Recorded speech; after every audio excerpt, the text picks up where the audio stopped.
Are you tired of being so confused? You feel like you're more fucked up than the lies on the evening news. Well, just step right in. We can talk about it all as friends. And if you want, we can hug and kiss and make up for the party ends. Agree or disagree, stop offering me.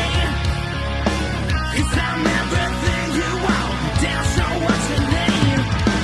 I won't tell no lies, back up all the facts with truth. And if you can't get down with that, you must be somebody's new.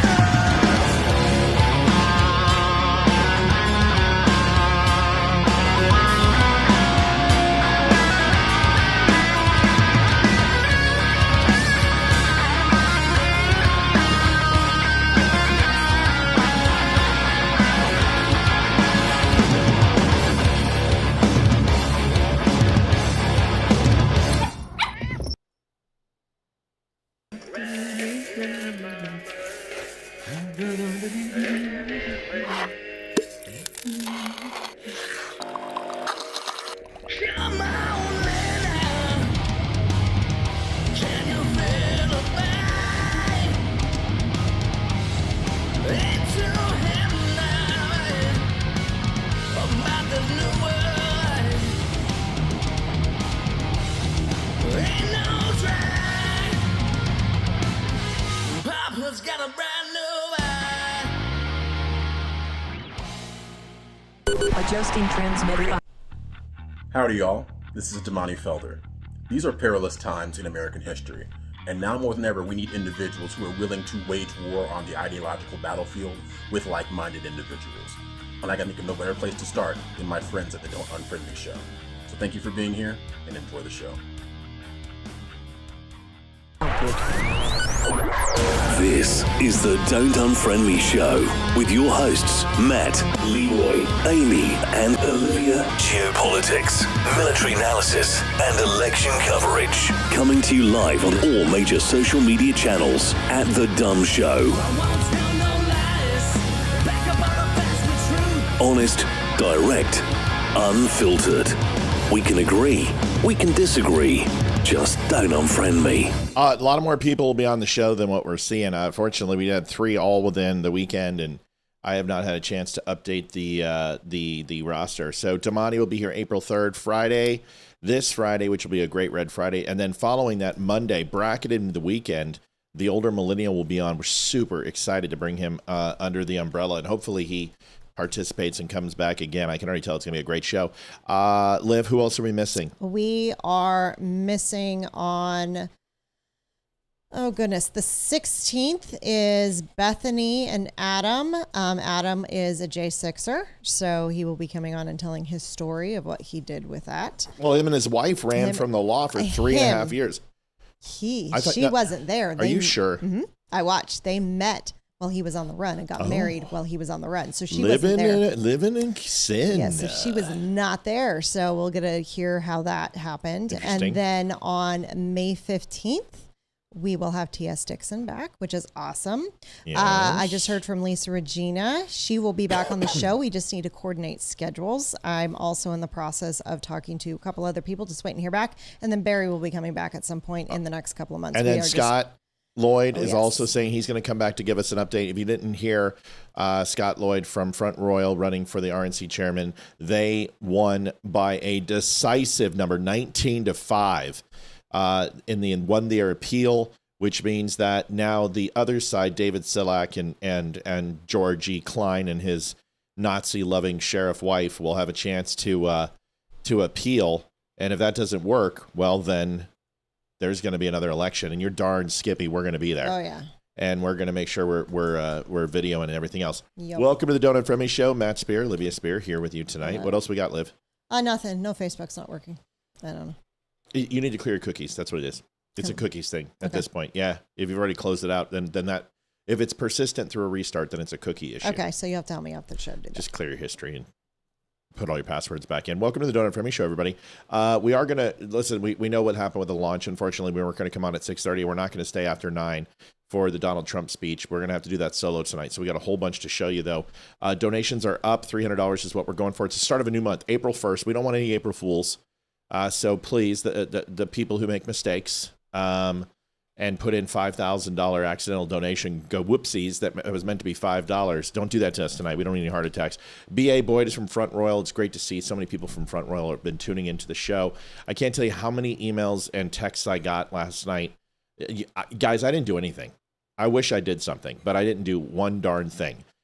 This has to do with the voters. It has to do with you guys and standing up for yourselves. I got your back. We'll do whatever we can. This is about Matt Purdy and Breitbart and Olivia and Scott Lloyd and everybody else who stood up to these jerks. Different Olivia, not me. Right, Olivia, who wrote the article, and we've seen what these people can do, and they're horrible people. I mean, they have no values, and we saw the way they treated Scott. It was completely unacceptable. Go ahead, babe. Yep. Also, want to say thank you to Barbara Stewart. She ordered the 2025 donor shirt and the Woke Mind Viruses by T.S. Dixon. Yep. So thank you very much. So let's just do this. I also want to show you guys some really good news. This is exciting. Ecamm has completely updated the channel, and this is so amazing. First of all, usually with videos, you couldn't put them in and have the audio play and sync and all that. Well, they fixed that. But more importantly, I usually have to take an hour to code all the videos. No more. I just drag and drop them in, and it took me like 5 minutes to set up all the slides. That's amazing. But the really cool thing is we'll show you a little taste of this. Lights weren't studio lit, but if you look off to the right, that's our window, but there's a new window. It's off to the right there. And you can see that it's a 9:16 Instagram. It's a vertical alignment. That means the Don't Unfriend Me show is going to be coming to TikTok and Instagram shortly.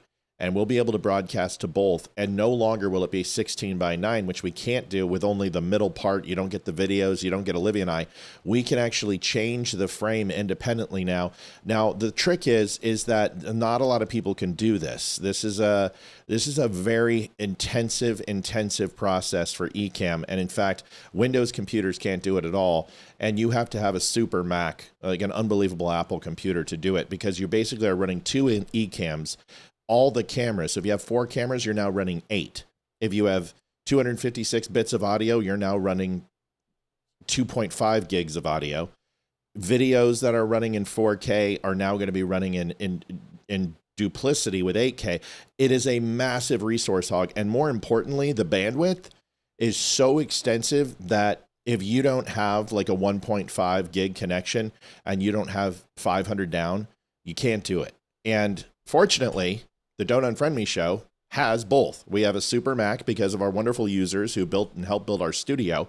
And our Mac, I ran it earlier. It was purring like a kitten, not even a hiccup, which means we can do that. And the bandwidth, because I'm a former vice president of Comcast, I have a special connection where they actually have a fiber optic line running right to our house versus a node, which means we get ungodly internet speeds. We pay a lot for it, but there you go. So we'll be broadcasting to Instagram, TikTok, and any 9:16 viewerships from now on, which is, I don't think there's many podcasts that do that. I think we'll be the only one.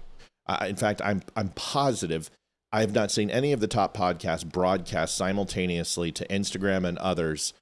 And this is revolutionary for us. So we're really excited about that, considering that Instagram has 35,000 followers and it's growing every single day, 36 actually.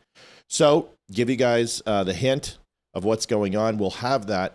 Hopefully, I'll have it ironed out tomorrow, maybe Friday. If not, we'll have it next Monday. We get a push on Twitter. We're already at 52 on Twitter. Twitter. Look at Rumble. We're just hot tonight. We're hot. Everybody's watching. So let's get me. Yeah, I'm sure that's exactly what I was just going to say. Let's watch this. Let's watch this takeoff. Some of you have seen it. Some of you are watching it, but we're going to go ahead and take a look.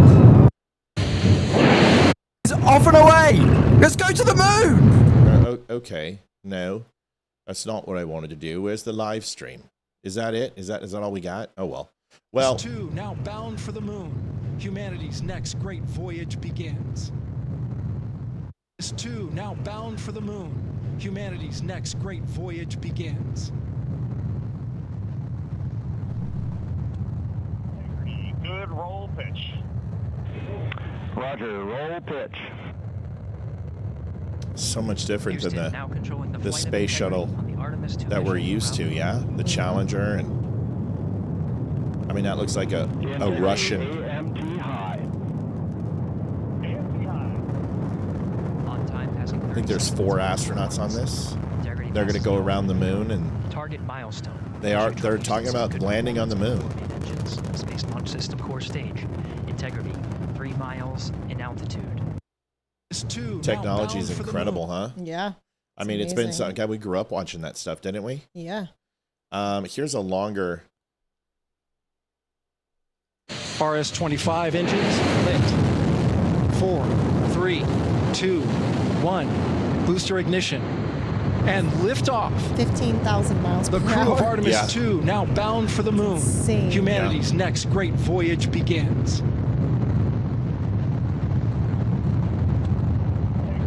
Thomas said they're not landing it, they're circling it twice. I just said that. Roll pitch. I said they're going around it, and then they are going to get to that point where they want to land on the moon. But now this is data and sampling and everything else. Integrity, AMT high. AMT high. On time, passing 30 seconds into the flights. Integrity passes the alternate beacon. Target milestone. I really want to see the booster separation. I want to see what the module looks like. Space launch system core stage. Integrity 3 Where do the miles boosters fall in in the altitude. ocean? Yeah, they Traveling parachute. more They than usually 1,200 fall miles to per ocean. hour. Now, Elon Musk boosters land by themselves. You know? If this show only knew the history, man, I think you're BA Boyd, you're giving us way too much credit that we're young. I grew up with this. Dude, I don't remember watching it, but Mission I did last time, watch passing the 1 minute, approaching max Q. 1985 or 86 Challenger crash. Challenger that blew up. So I watched that one in school. Yeah, and I've studied enough history Yeah, to know about the Apollo missions, and I understand what you're saying. We didn't live through it, but either way, 74, we were in the height of the race, but the Apollo missions were something else. You know, that was a lot of work. So yeah, I hear what you're saying. But what's great is that you don't need to be alive to study and read. That's great. Yeah, our daughter wanted to be an astronaut at one point or another. She's wanted to be everything. 1 minute 50 seconds of mission elapsed time, standing by for She main still loves engine space. throttle down to Loves 85%, ahead of solid rocket booster separation expected at the 2-minute 9-second mark. It's amazing. Like this shot right here was so unstable and so poorly done when we were younger. We couldn't even see it. But now everything's 4K resolution, and Confirmed people's separation. phones probably give a better picture than what happened. Main engine's throttling so up. there's your Guidance booster set. confirmed. Now, I don't think those will be landing back. Those are probably going to be parachuted. I know Tesla's, our SpaceX, the boosters land. Integrity, guidance converged, performance nominal, upper stage RCS ready.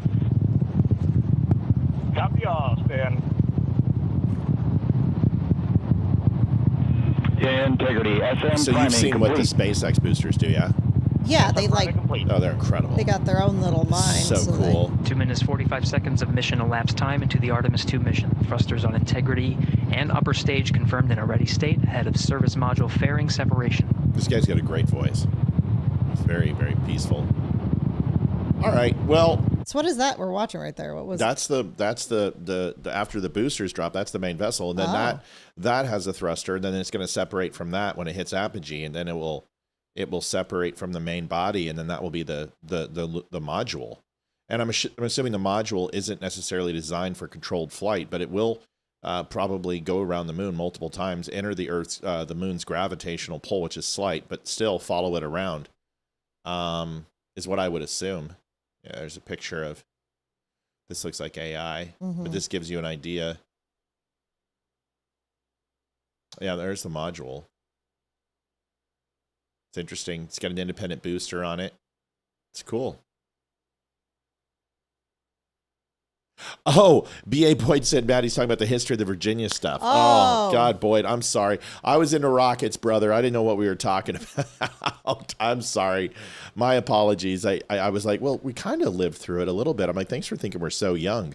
It's cool. I think space exploration is extremely important. I think it's great for morale. And I think it's great that NASA's getting back in the game.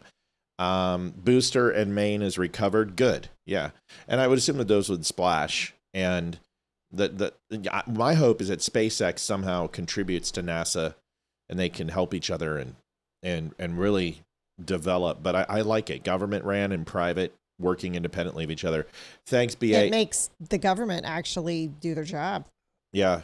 Sherry says 2,600 miles an hour. I think that's a little slow. Those rockets can get up to 15 is what I thought. I thought Olivia was right about that on overall speed. Why don't you take a look? Then it goes up to 5,000 and something. Well, right. No, we're talking about before it leaves the atmosphere. Well, that would make sense. But it's my understanding when those things reach the ecliptic, they're cooking. Higher than that. Let's find out. I mean, I don't know. I mean, I know hypersonic missiles don't even get at that point that speed, but those boosters are very different. Those boosters are incredibly powerful. In Earth orbit 17,500. Yep. Maximum speed for the escape velocity is 24,500. Yeah. Re-entry is 25,000. Yeah, they get up there, boys. So basically going 11 miles a second. Yeah, they get up there, boys and girls. They don't.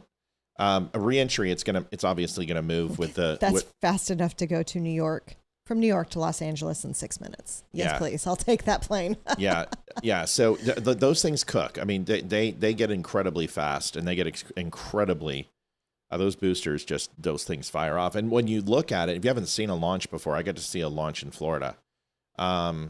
If you see it, you're like, oh, well, that's not moving that fast. But people don't understand its curvature of the Earth. They don't understand the overall how many miles it's moving and straight up. It's incredible. As it doesn't look like it's moving that fast. But if you go to one, yeah, my aunt went to one. Yeah, it's slow, and then all of a sudden it's just gone.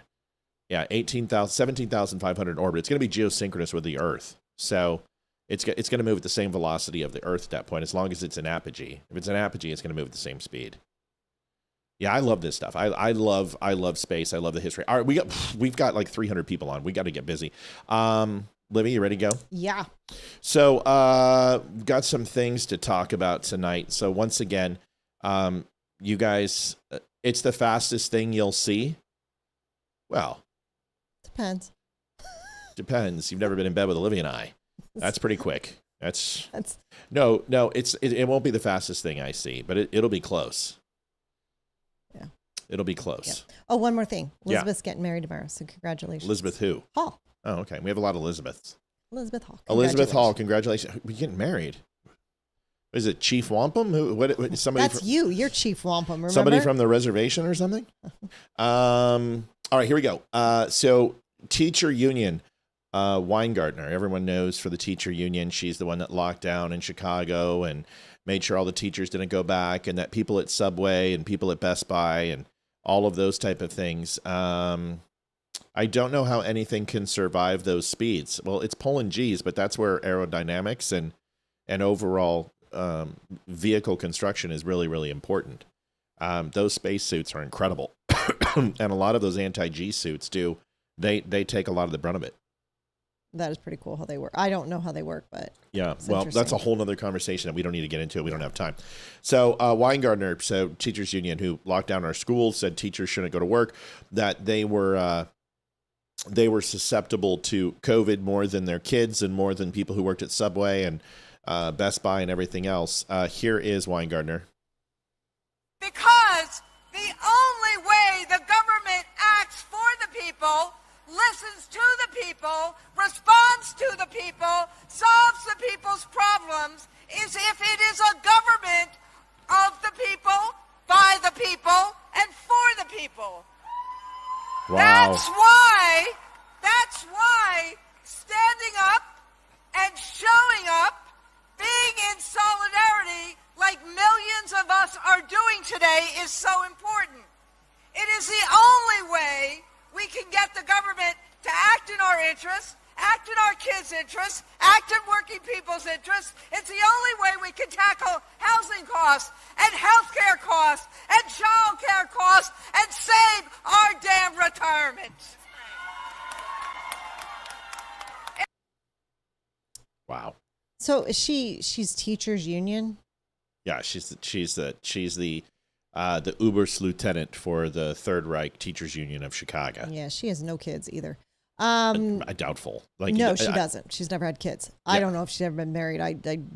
If she's that dude's long gone. I don't know how you could stand her, but I understand unions are all private and all, but anything that has to do with education and the public school system, I think in order to be a part of it, you need to have children that go to the public school education system. I mean, I think that's the only way that you're going to have the best interest of the school and those kids in your decisions. Other than that, it's just political, and you don't care about the kids there because you don't have any personal anything in the school. No investment. Yeah, investment. That's what I'm looking for. But I love how she's like, we need to stand in solidarity, kind of like we did on November 6th of 2024, where 79 million people voted for no queens.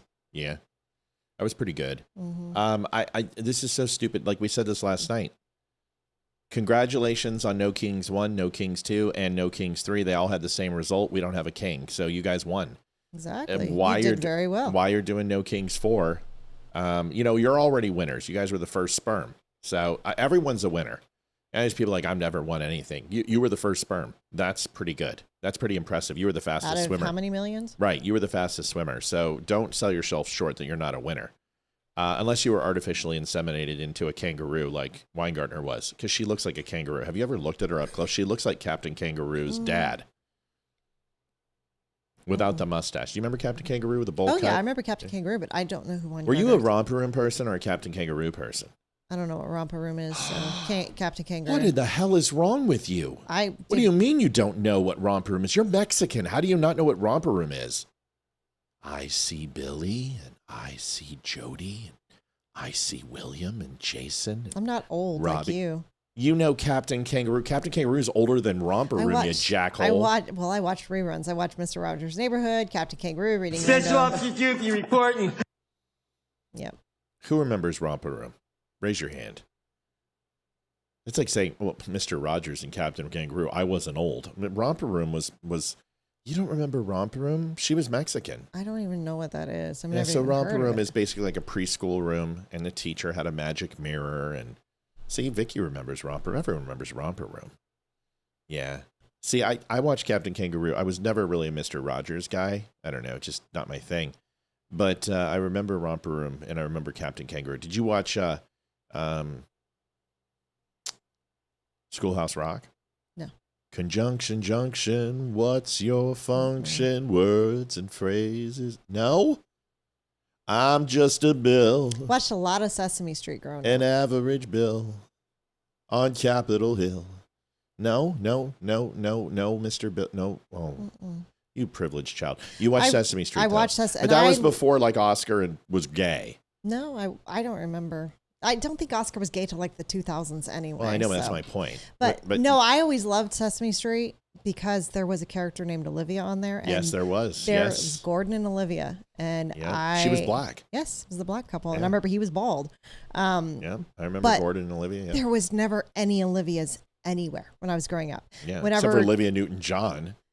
So that was my nickname growing up because I was the only Olivia. Let's get physical. But any touristy stuff, no keychains, no T-shirts, no hats, nothing with my name on it. I didn't even meet another Olivia till I was 14.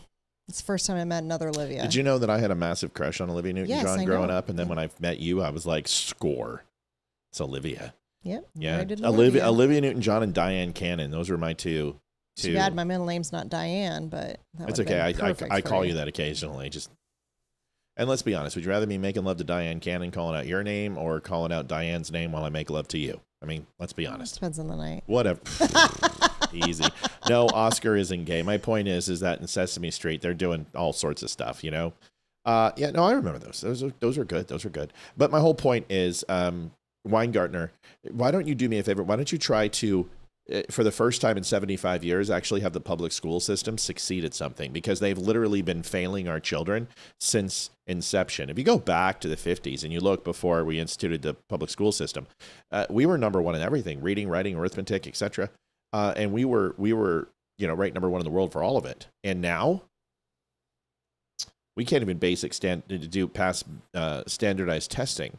So maybe less politics, a little more and a lot more to figure out how to get kids engaged and lower our classrooms. And actually, maybe instead of spending money on millions upon millions of dollars of wasted money on things that the schools don't need and don't use, maybe you could actually help the teachers by ensuring that they were joining a union for a reason other than to strike every time you tell them to. What are you looking at? I was looking at something real quick. Oh, I know, but I asked you what? I was looking at a joke that I read the other day, and I wanted because it was based on Sesame Street, and I couldn't remember it. What was the joke? You don't know. Who was your favorite character in Sesame Street, real quick? To be honest, I think it was Olivia. I don't think it was a Muppet. Really? Mm-hmm. How did your mom and dad feel about that being racists? I'm just kidding. They weren't racist. They weren't racist. That you know. I was Mr. Snuffleupagus. I thought Mr. Snuffleupagus was the shiznit. The woolly mammoth was just cool. I don't know. Yeah. Anyway, moving on. The lawyer follow-up. You remember the mad lawyer? Remember this person? Yeah, I found Tell me what happened. Okay, with this, so everyone remembers. The mad tranny lawyer was... Tranny. What it was. It's a she wanting to be a he. Right. Looked better as a he than a she. Basically got into a screaming match with the judge, and the judge held her in contempt. And she freaked out, and when the guards came to take her out of the courtroom, she started freaking out and yelling and screaming, and basically they had to end up tackling her. And tackling fuel. When they were doing that, she's like, I want a female police officer. I want a female officer. And I'm like, seriously? You're supposed to be a dude. Why would you be crying for a female officer? Anyway, this is the follow-up video to what happened. Water sucks. Grover was cool too. Yeah, and Count Dracula, I think there's more than Mr. Snuffleupagus. I just think Mr. Snuffleupagus came kind of later in the Sesame Street anthology of Big shows. Bird. And Big Bird's standard. I was, I like Count Dracula, and, Bert and Ernie were fine. Then Elmo was obnoxious, and, by that time, I wasn't really watching it at that age. I don't think most people on this show were. Here's the lawyer follow-up. We have a donation. Let's put it in. Oh, yes. Let's not wait. As soon as they drop, hit them. We were anonymous. I know who you are. Why is she anonymous? Because she wants to be. But looking forward to a great show tonight. Anonymous, $75. What is up with the anonymous? I know who you are. Okay. Well, we love you anyway. Thank you. Also, we had somebody purchase the T.S. Dixon book and one of our what? We already said that. I announced at the beginning of the show. Moving on. Lawyer follow-up. Here it is. All right, we're going to pick you up. We're on your side. No, I don't. Get a female officer now. Get a female officer now. Get up. Get a female officer now. All right, Kenny. I can't get up. I can't see. He just threw my glasses. I can't see. Give me my glasses. Put them on my face. No. Put them on my face. I cannot see. Get up. Go. Please give me my glasses. I cannot see. Such a chick. Pretty much. She must be on a period. I'm not trying to walk and I cannot see. Probably put the tampons in the wrong spot. I need my wallet. If this is Minnesota, she can go in the men's bathroom and get one. Mm-hmm. Judge said take him to jail for contempt of court. And then the file was on. At this time, it is the right move for me to step away. As many of you all heard, there was an incident that took place in another county, a rural county, and there are more details of that incident, and I can't release that at this time. And being as that, I believe that I first have grounds for discrimination lawsuit there in that county, but for my physical safety at this time, it's best that I step away. And for my family's physical safety, it's best that I step away. And for all of you wondering if I'm moving, I'm not moving. I'm from South Texas. I can't live in one of those states like Rhode Island, Massachusetts, Minnesota. I wasn't built for that. So I'm not going to leave the great state of Oklahoma. Wait a second. I've got a question. You have a vagina. Are you okay? Sorry. Yes, I'm fine. You have a vagina. You don't have a penis. Yet that was something you weren't built for, but have decided to tackle that monumental outcome. But crossing state lines is where you draw the line for exponential growth. You need to go to one of those states because you would actually be welcomed there. Oh yeah, you'd be loved. Texas isn't for you. Just like if you're not a gun lover, you shouldn't move to Texas. Oh, it's not meant for people who are completely crazy. Like there are many people who are trans who cares, you know? But this is ridiculous. I mean, seriously, this is where you draw the line. This is where the budget deficit comes in. This is where thou shalt not pass. My penis is not important, but my driver's license is. I will not cross that boundary. It's a bridge too far. I am Thor. Well, she sounds like a great lawyer considering she can't say one word without saying, the only thing I could think of in that whole thing was such as the Iraq. Such as the Iraq. Such as I'm a lawyer. And well, here's the great thing. If you have this big lawsuit coming, don't you think retiring from being a lawyer is probably not what you want to do? Here's the other thing. Oh, there's more. I mean, just keep going. Her law practice was a strict LGBTQ trans law practice. No, seriously. She only helped. So that's discrimination. So right there. Can people walk in her office and be like, I can't breathe, I can't see? So right there, that's why it's failing. It's not, and it's because you suck at being a lawyer. It's not failing for any other reason. You jackass. Suck, you jackass. You are an idiot. I did that really well, didn't I? I would hire it. Seriously, you know? I would. Do you do a lesbian and gay discount? Because I am willing to learn. Bill Maher on... she asked for payment in favors. Right. Most people take apple pie and maybe a quiche, but... Bill Maher on Mom Donnie, here it is. You wonder why people have heart attacks at 59.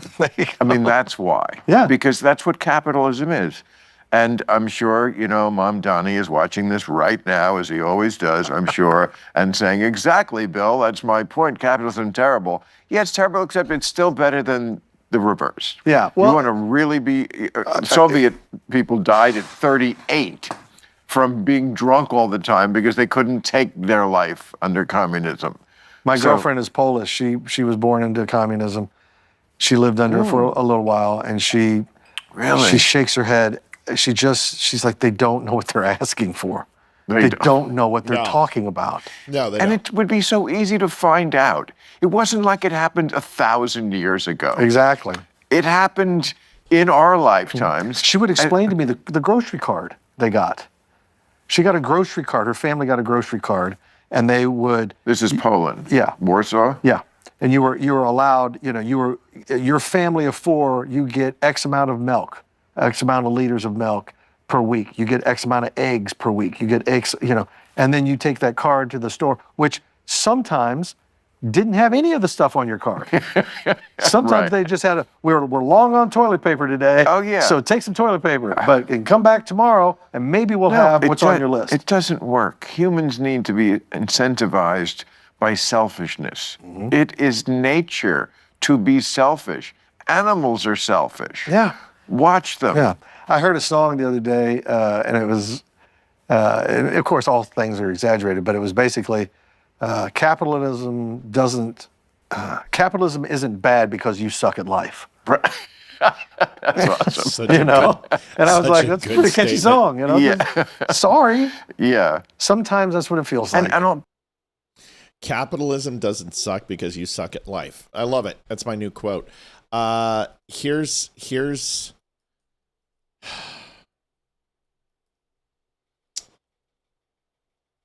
I like Bill Maher. I do. And I think there's something to say about people who want communism have no idea what it looks like. Now, there's lipstick communism, which is what Bernie Sanders and Elizabeth Warren want. They don't care about the means of production owned by the state. What they want is they want distribution and redistribution of wealth, which is basically lipstick socialism, but ultimately will turn into full-fledged communism over and ultimately look like Marvin Hagler in a dress. Here's the issue. I remember the Navy exchange in Yokosuka, Japan, and in Okinawa, and in Yokohama. And before we would go up north to South Korea and go up to Vladivostok and Severomorsk and Petropavlovsk and Polyarny in Russia, which we would make that tour, and we would go across the North Atlantic and the eastern side of Russia, is we would go to the Navy exchange and purchase Levi's. And you could not find a pair of Levi's when 7th Fleet was sailing into Sputnik land.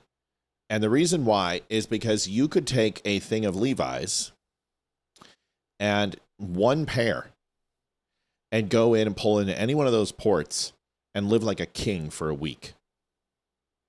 I'm talking rent an apartment. I'm talking rent a Mercedes, have a driver, be in every single bar, eat, drink, be merry. So you just go sell the jeans to a rich person? No, Jean. To the black market. Oh. And you would receive unbelievable money because getting them, well, they put a stop to that shit. Now, this is before I got there.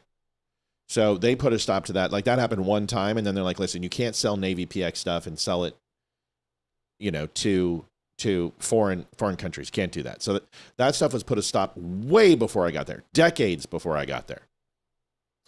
But what was allowed is that we would receive boxes right before we would make this trek, and it would be mom and girlfriend and boyfriend or whoever it may be sending us Levi's from states that had nothing to do with the military, and one pair of Levi's.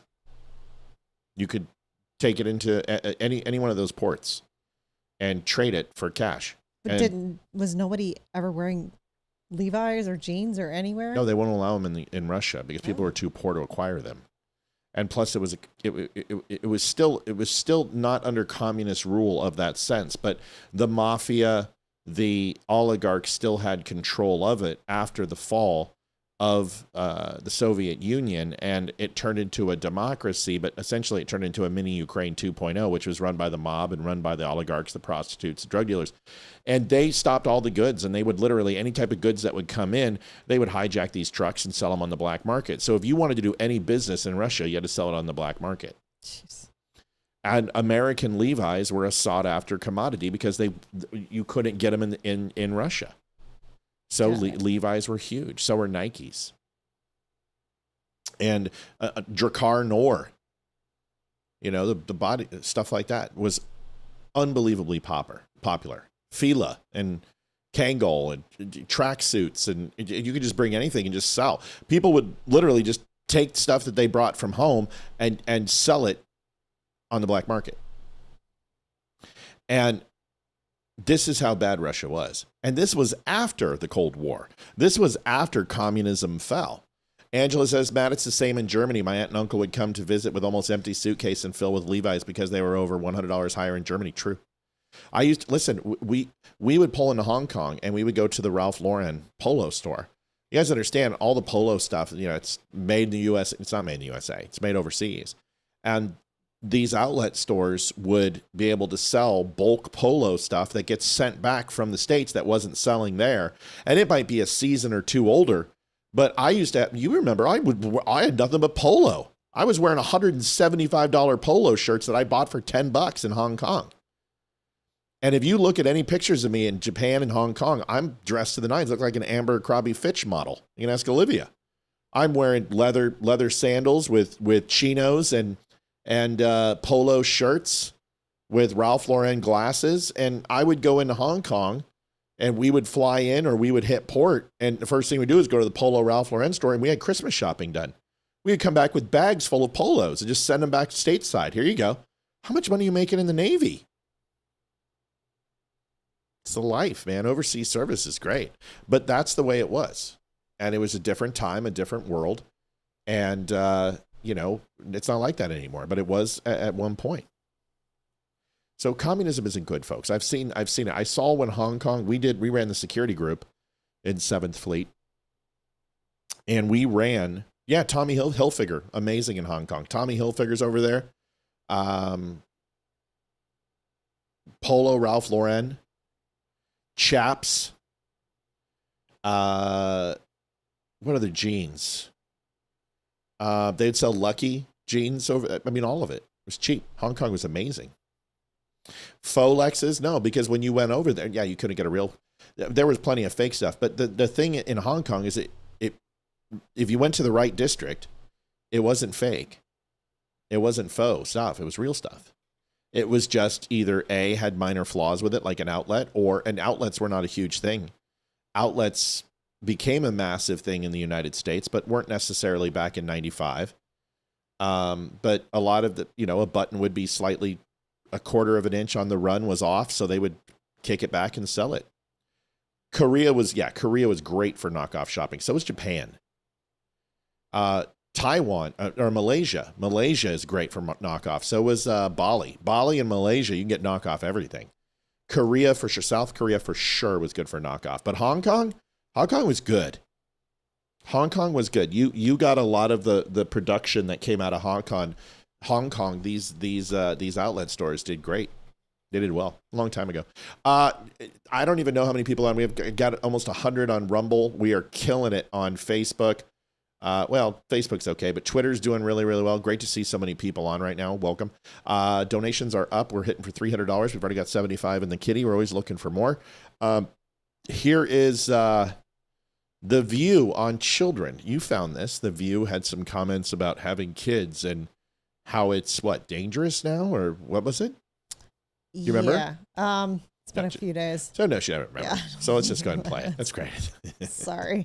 And I think it's just really reckless to be suggesting that people should have children when you now know in this country there's this affordability crisis, and for a two-person household, a married household, you need over $400,000 for childcare. Over $400,000. No, you don't. Most people don't make over $400,000. No, so she's you advocating don't. for people to be born into poverty, people not being able to feed those children, people not being able to educate those children, and people not being able to house those children at the same time when this government is cutting all of the services that would allow people to have families and big families and children. $400,000 over the lifetime of the child, or what? No. A year? It's That's a like year. $1 million. It's an annual income give me a exceeding break. $400,000 to afford childcare. And I want to add that this, it's all over the country according to Lending Tree analysis. And finally, this woman makes $10,000 per speaking engagement, between $5,000 and $10,000 per speaking engagement. Maybe she can afford to do it, but most people cannot. But she's saying, but listen to what she's encouraging. She's saying don't have any thought about what you're doing. Yes, be thoughtful before you have a kid. Correct. You should be thoughtful before you have a kid. Why? And Why? perhaps, Isabel, you want to talk to some of those red states about some of their laws about women, because they're not really encouraging women to do anything except flee from them. You're telling people to have as many babies as they want to. Again, I'm going to send you back into the past, and I want you to look and see how people were treated. And then I want you to say, you know what? Maybe this isn't the smartest idea because I only have one child. I don't have. Oh my gosh, shut up. First of all, these women have no kids. Go ahead. I would really like to know where a child care provider is making $400K a year, because I will gladly take that job. No, she's saying No, she said a year. She said it. They said, is that over the lifetime? That's a year. I just want to know who's making that much money as a nanny.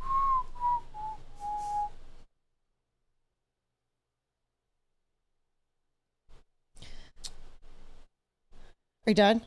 No, I haven't even started. You won't let me. Can I answer your question? She didn't say nannies make $400K a year. It's not what she said. What she said was you needed to make $400K a year combined income to afford daycare. That's what she said. Got it. But still. Yeah, but still. Right. No, you don't. It's I know how much. Listen to me. I think nannies don't make enough.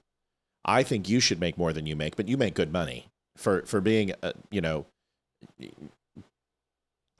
sole proprietorship, your own business, you don't do bad. And you do well, but I still would not do what you do and what you get paid, because that's insane. But that's not what she said. What she's saying is that you have to have $400,000 to have daycare, which is a complete lie. It's absolute bull sugar. It's not true at all. In fact, here's a solution.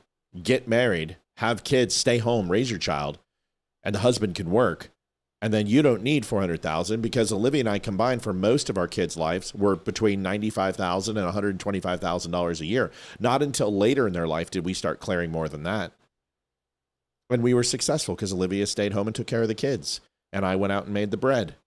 And she would turn tricks at night when things got tough. That's a very good point, yeah. Yeah, it was good. And trust me, with all those Johns, her listening skills were horrible. We just demonstrated that a few seconds ago. So she has to be good in bed. Don't hit me. Oh, you're reaching the other way. I was scared for a second. I was, don't do it. Don't hurt me. Well, hurt me. Just don't. It's not working. I'm not hitting you. You're such a goober. Oh, You're the one who said it. I'm like, I'm not even reaching for you. I am very well aware of what I said, unlike some people who go off half-cocked and didn't even listen to what they had to say. Listen. I want to listen to that one part again, just to make sure. I think it's just really reckless to be suggesting that people should have children when you now know in this country there's this affordability crisis, and for a two-person household, a married household, you need over $400,000 for childcare. Over $400,000. Most people don't make.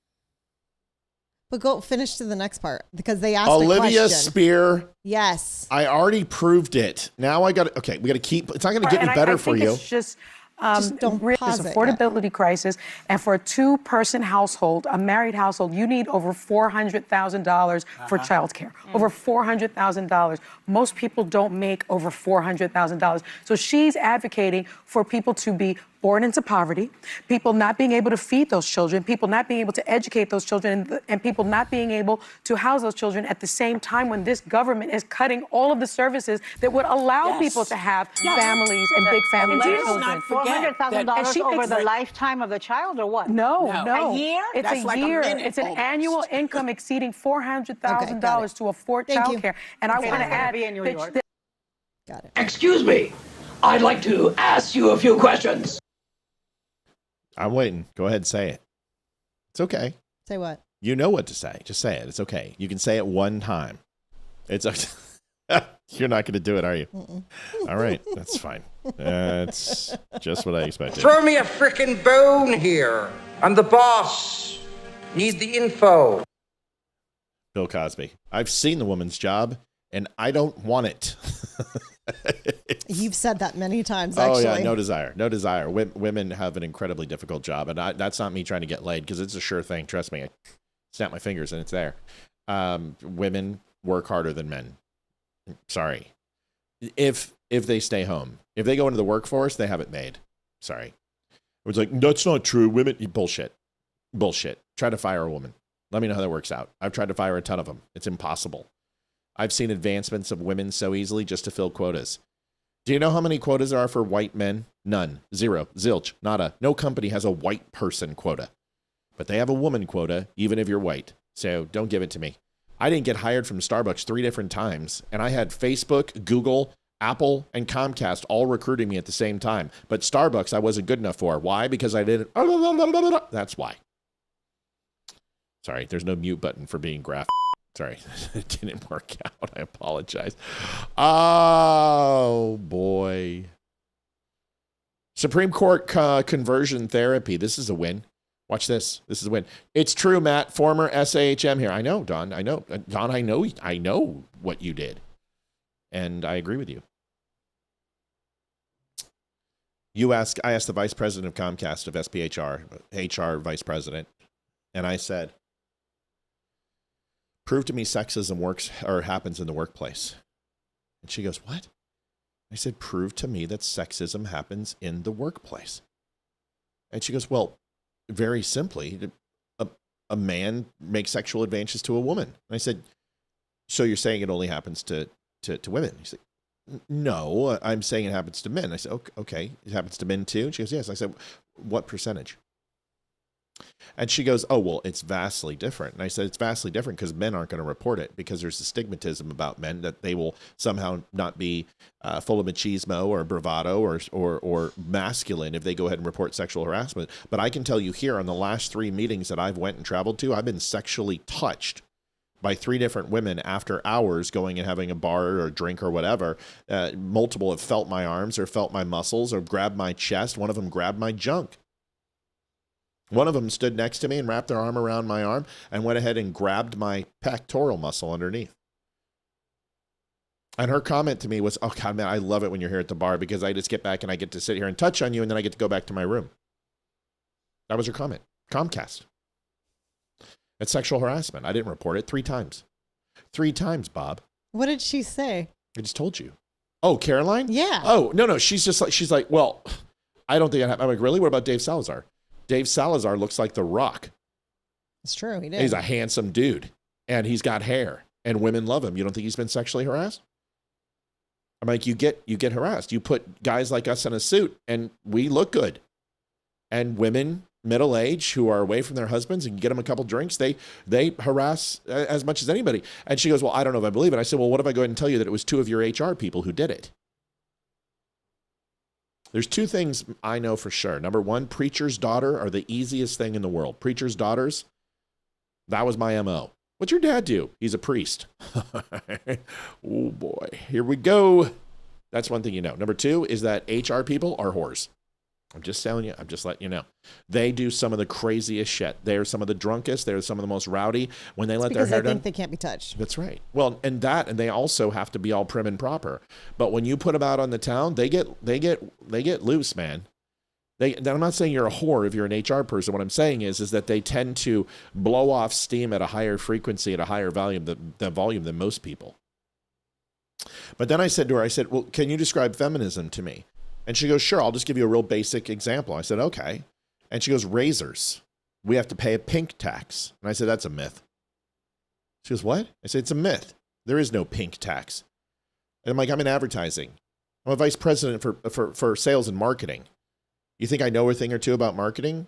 She goes, yeah. I said, there is no pink tax. You don't pay more for a pink razor because it's pink.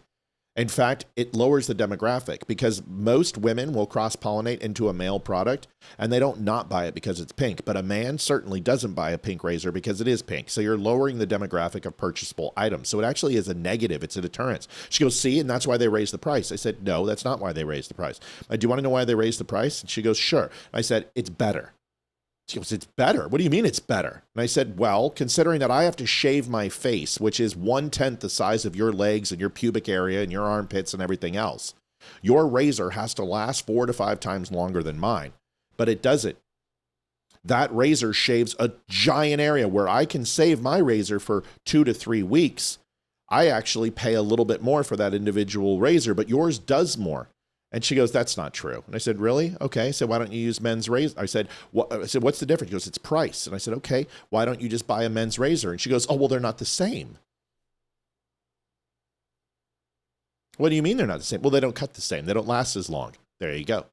But yet I pay the same price as you do. My one razor will last me 2 weeks. You get a full body scalping, and you can probably get 1 or 2 scalpings out of it before you have to go ahead and replace your razor. So you get much better razors at a slightly higher price than I do. So there's a black and a silver tax that I pay that you don't. And she's like, Matthew, sometimes I don't even know why we hired you. Okay. Caroline loved me, loved her. She was amazing.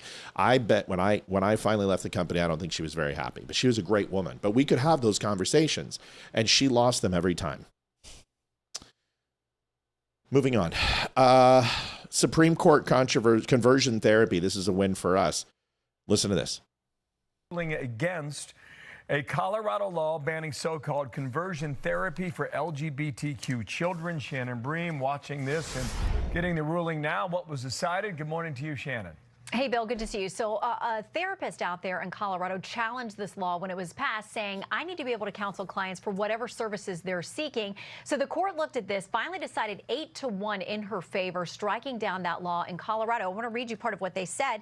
They said it's censoring speech based on viewpoint. Specific things. It says the First Amendment stands as a shield against any effort to enforce orthodoxy in thought or speech in this country. It goes on to say, even if you have good intentions in this law, if you suppress speech based on a particular viewpoint, it just can't stand up. I mean, 8-1. There was only one dissenter here. It was Justice Jackson. She has said that this ruling is potentially catastrophic. She says the majority finds at bottom that Colorado likely cannot legislate to protect the children of its state if by doing so it happens to keep state licensed healthcare providers from saying what they want to minors. She goes on to say it will ultimately risk grave harm to Americans' health and well-being. She says you should be able to regulate the speech of somebody who's providing care to minors. 8-1, majority of the court did not think so, Bill. Okay. All right. So go figure that Ketanji Brown Jackson is the one who is opposed. But this is huge. This is a series of Supreme Court decisions that are coming down that are really important. And you've got birthright citizenship. You've got the conversion therapy. You have several piece of gun legislation on there. You have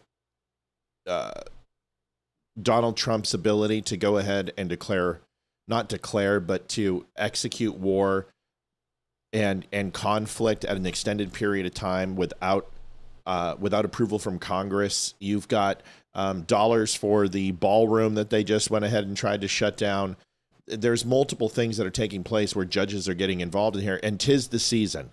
It's April. You might as well call this voting in April is like Christmas in July. Here is the birthright citizenship breakdown. Examples of some of the types of individuals we could be talking about, like Juan Carlos Valencia Gonzalez. Now, Juan Carlos Valencia Gonzalez was born in Santa Ana, California in 1984. His parents were from Mexico. He happens to also be the stepson of El Mencho, the leader of the Jalisco New Generation cartel. And now he is reportedly leading that very same cartel. And here's the thing. He is a United States citizen by birth. And it doesn't stop there. Reports of foreign wealth being used to manipulate the system. One Chinese billionaire reportedly has more than 100 U.S.-born children through surrogacy. The idea, build a future family and a business succession plan. Some clients, by the way, request up to 100 babies via multiple surrogacies. Alias says something Palestine, something Palestine, alias Palestine. Okay, there you go, buddy. There is no such thing as Palestine, buddy. Just let you know, Palestine is not a real place. It's a figment of your imagination, kind of like women with vaginas who are men. It can cost as much as $200,000. And why would they do that? Because babies born here are automatically U.S. citizens. Also, surrogacy is illegal in China. Nearly 41% of international surrogate parents in the United States are Chinese. So why is this such a debate? Look around the world. Much of Europe has restricted birthright citizenship. Asia basically ended it. The United States, still one of the few countries around the world that sits as an outlier. Maybe. So, birthright citizenship. This was. Are you familiar with the etymology of birthright citizenship? I don't know how it came about, but I am familiar with it. So, it was actually a proclamation and established because the slaves. And when it came to citizenship for the slaves, to allow them obviously to have the same rights and the voting privileges and everything else, well, it's now been taken to a new level when it comes to illegal immigrants, when it comes to, chain migration, which is you come in, but then your grandmother and aunt and uncle come in, and then their kids come in, and you ultimately do that, or DACA recipients, or naturalized citizenship. And what it's saying is that birthright citizenship, coming here and having a kid in U.S. soil, does not make you a U.S. citizen. And people are going absolutely, liberals are going crazy over this. It looks like there's a good chance. I'm going to show you the video here. I've got to switch this over. Hold on. Let's start here with some examples of some of the types of individuals. Leave her alone, Ash. Oh, she's over there. Leave the kitty alone. The kitty does not want to be chewed on. She's not your chew toy. Stop chewing on the kitty. Don't look at me like that. I'll knock you across. No, I won't. But I love you. But stop it. Leave her alone, Ash. Swat her. Get her. She's going to claw your Get her, eyes Yenny. out. Get her. So here is John Sawyer talking about this. This is, just listen to this. And this is in direct, this is the USS Solicitor General going after Ketanji Brown Jackson on birthright citizenship. Listen to that's a debate, and it's a discussion, very valid. But then we have a subsequent debate between Fessenden and Wade, where the same concept comes up, and it becomes clear, at least from Senator Wade's perspective, that that's wrong. So Fessenden, and I'm not sure whether these are senators, I apologize. Fessenden says, suppose a person is born here of parents from abroad temporarily in this country. Wade responds, the senator says a person may be born here and not be a citizen. I know that is so in one instance, in the case of the children of foreign ministers who reside near the United States, et cetera, et cetera. So it appears as though in that exchange, at least Senator Wade believed that the English common law understanding of what it means to have allegiance, to be a temporary person on the soil, was what was being adopted. Yeah, that exchange strongly supports us. If you look at it in context, Senator Wade has introduced a version that says only birth on U.S. soil and doesn't have any allegiance or jurisdictional element to it.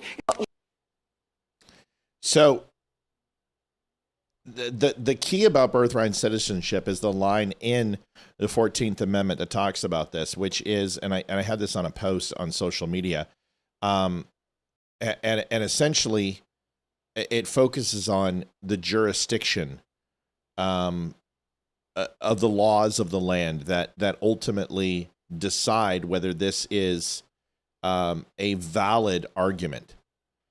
If you're born in the United States, you are automatically a citizen regardless of your parents' immigration status with very limited exceptions. However, the key part that anyone born on soil are subject to its jurisdiction is a citizen at birth. So this jurisdiction can be with overall precedent and the court saying that we can decide based upon our laws who is a legal and non-legal resident or citizen based upon naturalization. The chances of this being overturned by the courts, it's going to be a tough one. But this was meant to apply to slaves and slaves' children, yes. But the Wong case was heard later, and that has set the precedent for all immigrants, where if you have a child, illegal immigrants, on this soil, then that child is an American citizen, and that is the rub. The problem is the extension of chain migration and allowing those parents to become citizens based upon the status of their child. This is, in my opinion, very similar to suicidal empathy. By us being empathetic to everyone, Tom, Dick, and Harry, we are ultimately destroying our borders and our sovereignty of the United States by allowing uncontrolled access to our country. Now, we've stopped that, but the question is, what do we do with all the people here who are still illegal? That's the real question. Ash is getting wonked, and she is just, she wants her out of her bed. That was it. So Ash just kicked Yenny out of her bed. Ash, if you don't actually lay down, you're going to be so mean. Took like 20 swipes to the face, and now she's taking her seat, and she's going to lay down now. She's making her bed, and Ash is plopped. Yep. She owns it. It's hers. Just like, get out of my bed. It should be as simple as all born to illegal immigrants to this day. We need to get back to the deported parents. I sure hope the courts decide to leave it to related to slaves, not the world. Listen, I would be shocked if the courts overturn this, but there should be considerations for limitations. The legal precedent was reinforced by United States versus Wong Kim Ark, which confirmed that children born in the USA to non-citizen parents are citizens under the Constitution. So this was already a decision based on the Supreme Court. But the system is not on jus soli, which is the right of soil, which is the Latin for the right of soil. And that's ultimately what it's saying, not ancestry. So it's that you're here and you have the right because you are on U.S. soil. That is the precedent that the Supreme Court made and removed the ancestry argument back in the days with the slaves and slaves' kids. So jus soli is the precedent that they're making the decision on. Now, this would create quite a kerfuffle if they went back and retroactively removed all citizenship based on birth. That would change a lot of things. So they probably would not do that retroactively, but whatever decision they make would certainly impact any pending or future cases. Well, I think with some of the stuff that's happening right now, it definitely needs to be relooked at.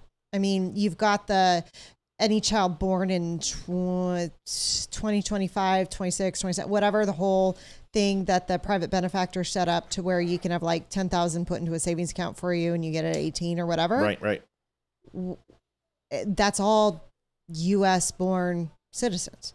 Right. So what about the woman who is 9 months pregnant, hops the border and has her kid? That kid gets exactly a $10,000 savings account. This is what we're talking about. And yeah, I think it really needs to be looked at. They need to leave it up to the state. This should be a state issue. This should not be a federal issue. Yeah, no. Like Texas should be able to decide what they do. Exactly, because they're a border state. I think it needs to be that way because they probably have the most of it because those women come up when they're 8 months pregnant to have those babies in the country because they know that our country is not going to kick out somebody with a newborn baby. They're not going to separate the baby because they won't kick the baby out, but they're not going to separate baby from parents. Yeah, Terrence and Philip kick the baby. Yeah, it just there definitely needs to be some changes for sure. Yeah, but we're gonna have to see what the Supreme Court does. It doesn't sound great right now, because I think there's some questions, but I think there might be a limited decision, which may punt this back down to the states, which would be a beautiful thing. But there is precedent, and they would have to overturn that decision, very similar to Roe v. Wade. Right? A decision was made, it became precedent, and then you would have to overrule that decision. So the question is, does it relate to the difference between the slaves? Is the slaves weren't criminals. Yeah. And you're talking about people who are not legal in this country having a child, and then they're naturally a U.S. citizen. I don't agree with that.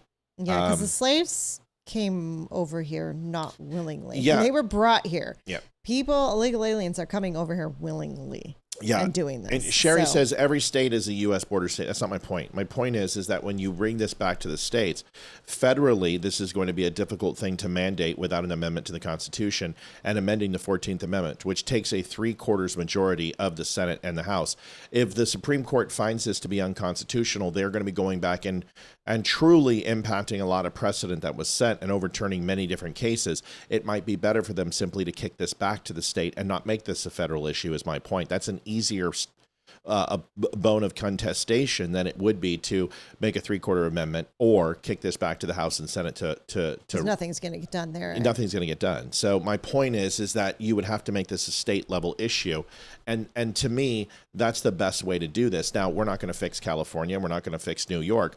But what you can do is re-solidify any sanctuary states, a lot of places that have blue leadership in predominantly red rural areas like Virginia, which could ultimately make this a state issue, and we can make it a county by county issue versus a state or federal issue. Do you understand what I'm saying? Mm-hmm. That's my point. I agree with you. Open borders affects all of us, but let's be honest, it affects more of us than some.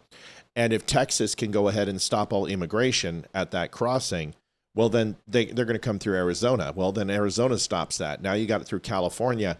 And, if California wants to allow unfettered access to illegal immigrants coming in, that's California's choice. I don't agree with it. But there it is. It's a complicated issue because it's already an amendment. And it's much harder to change an amendment than it is to propose a new one. But remember, the Supreme Court could find it unconstitutional, and that completely changes everything. But as abortion was tied to right to privacy, this isn't Roe v. Wade.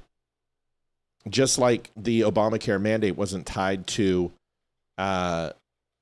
a constitutional amendment wasn't created for it. It was tied to constitutional amendments. This is a constitutional amendment. This is the 14th Amendment. Do you understand what I'm saying? Mm-hmm. So you're having to change the Constitution, and that requires an act of Congress and the act of 3/4 majority. So I don't imagine this is going to fall because it's an amendment. It would be like them altering freedom of speech or Bill of Rights or repeal of prohibition. It's an amendment already. Okay. So anyway, here is, folks, donations. dumbshow.com/donate. It's 8:12. Olivia and I have to leave on time tonight. We are desperately far from goal. Maybe it's just because it's such an amazing show. But we have a whole bunch of people on. We've got over 170 in general pop. We've got people over on Rumble. Great to see almost 70 over on Rumble. If you haven't had a chance, you like the show, you enjoy it, maybe you can help us out by donating $1, $5, $10, $100, whatever you want to help us hit goal. We would certainly appreciate it if you would. Here is something that you need to hear about in regard to ballots and how they would be handled under the SAVE Act. This is really good. Listen. Right, run these elections. They will, if they want to use the U.S. mail, the U.S. Postal Service, they're going to get a code, a barcode from the U.S. Postal Service, and they're going to put that on the envelope, and we will have one envelope per vote. None of this time where we have no idea, there's no observers to mail, there's no envelopes, there's no certainty. That's all going to go away, and what the president is doing today is he's going to make sure that mail-in ballots are safe, secure, and accurate, and will have a clear distinction.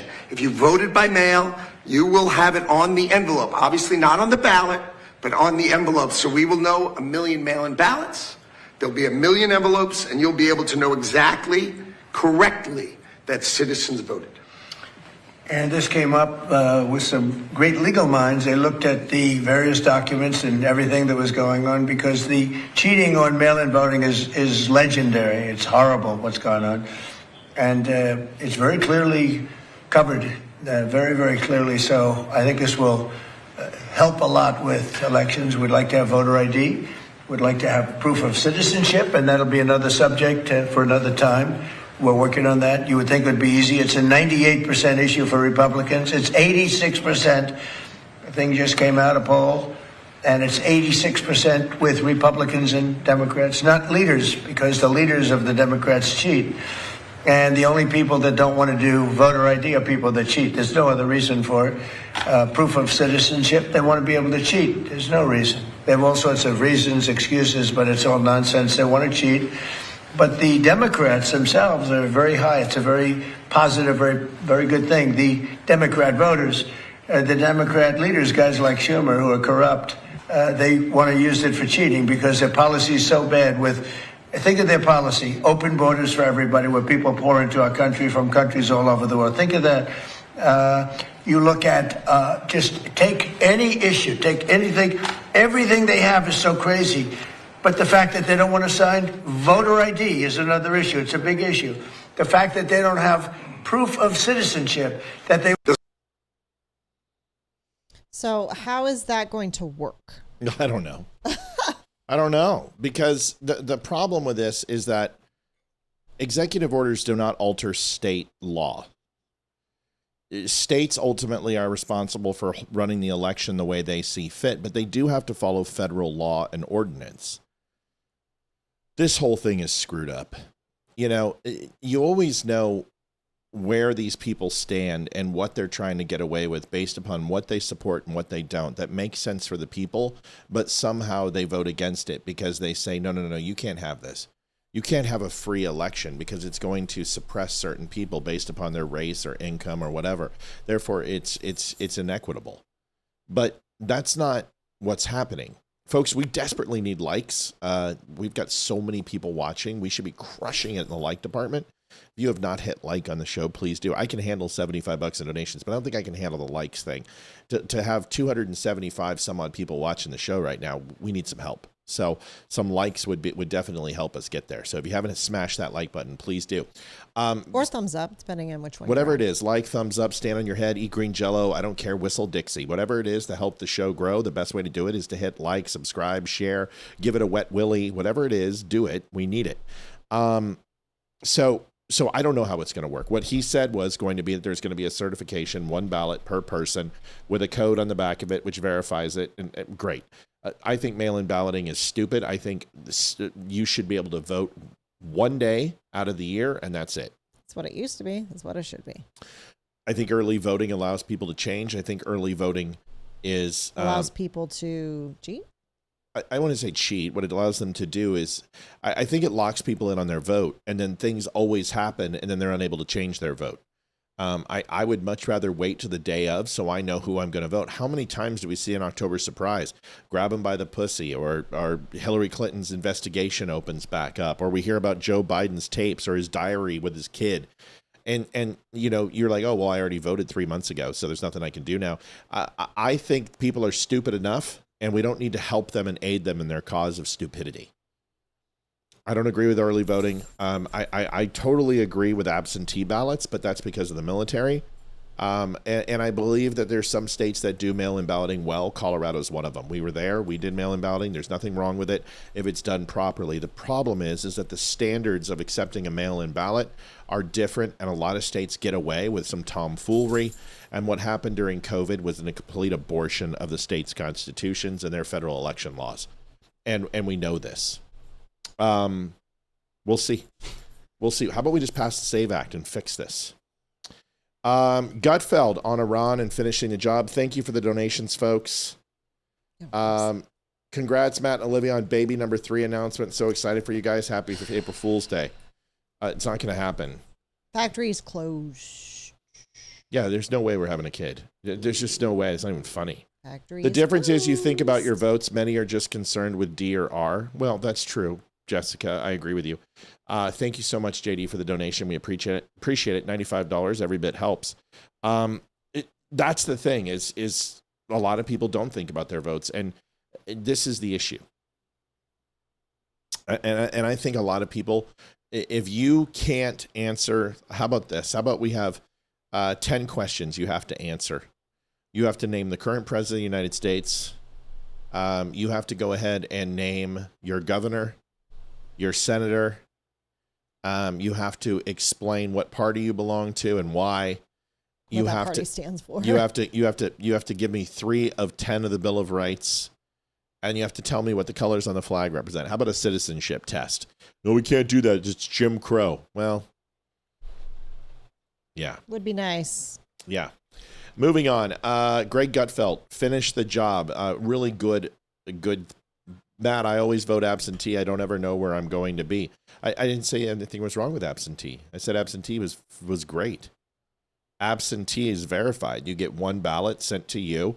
It's certified. It comes back. It's everything it should be. I voted absentee in the military all the time.